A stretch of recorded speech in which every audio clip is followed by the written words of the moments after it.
Ezekiel chapter 44. The priesthood restored. Then the man brought me back to the other gate of the sanctuary, one facing east, and it was shut. The Lord said to me, "This gate is to remain shut. It must not be opened. No one may enter through it. It is to remain shut because the Lord, the God of Israel, has entered through it. The prince himself is the Holy One who may sit inside the gateway to eat it in the presence of the Lord. He is to enter by the way of the portico of the gateway and go out the same way." Then the man brought me by the way of the north gate to the front of the temple. I looked and saw the glory of the Lord filling the temple of the Lord, and I fell face down.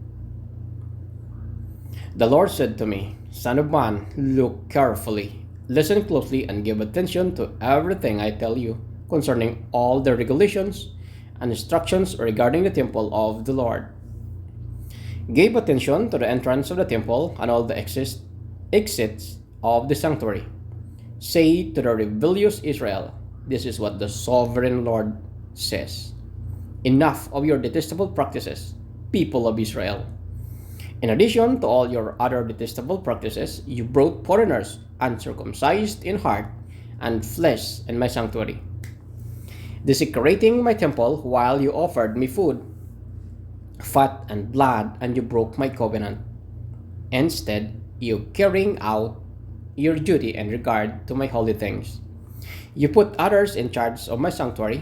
This is what the sovereign Lord says. No foreigner uncircumcised in heart and flesh is to enter my sanctuary, not even the foreigners who live among the Israelites.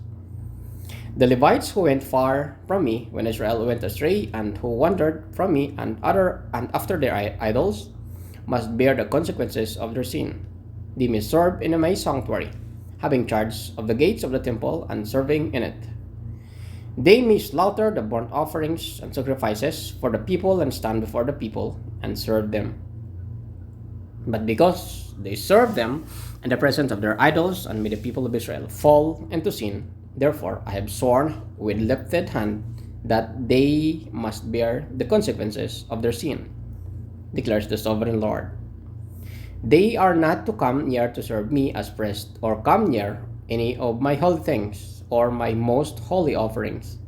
They must bear the shame of their detestable practices, and I will appoint them to guard the temple for the work that is to be done in it. But the Levitical priests, who are descendants of Zadok, and who guarded my sanctuary, when the Israelites went astray from me, are to come near to minister before me. They are to stand before me to offer sacrifices of fat and blood, declares the sovereign Lord. They alone are to enter my sanctuary. They alone are to come near my table to minister before me and serve me as guards.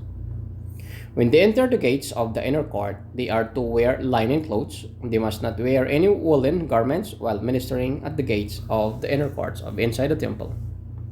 They are to wear linen turbans on their heads and linen undergarments around their waist. They must not wear anything that makes them perspire. When they go out into the outer court, where the people are, they are to take off the clothes they have been ministering in, and are to leave them in the secret rooms, and put on other clothes, so that the people are not consecrated through contact with their garments.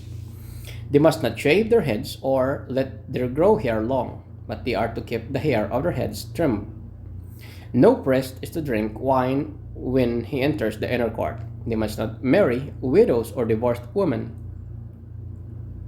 They may marry only virgins of Israel, descendants, or widows of breast. They are to teach the people the difference between the holy and the common, and show them how to distinguish between the unclean and clean. In any dispute, the priests are to serve as judges and decide it according to the ordinances. They are to keep my laws and my decrees for all my appointed festivals, and they are to keep my Sabbaths holy. A priest must not defile himself by going near to the dead person. However, if the dead person was his father or mother, son or daughter, mother or unmarried sister, then he may defile himself. After he is cleansed, he must wait 7 days. On the day he goes in the inner court of the sanctuary to minister in the sanctuary, he is to offer a sin offering for himself, declares the sovereign Lord. I am to be holy, I am to be only inheritance the priests have. You are to give them no position in Israel. I will be their position. They will eat the grain offerings, the sin offerings, and the guilt offerings. And everything in Israel devoted to the Lord will belong to them. The best of all the first fruits and all of your special gifts will belong to the priest. You are to give them the first portion of your ground meal, so that a blessing may rest on your household. The priest must not eat anything, whether bird or animal, found dead or torn by wild animals.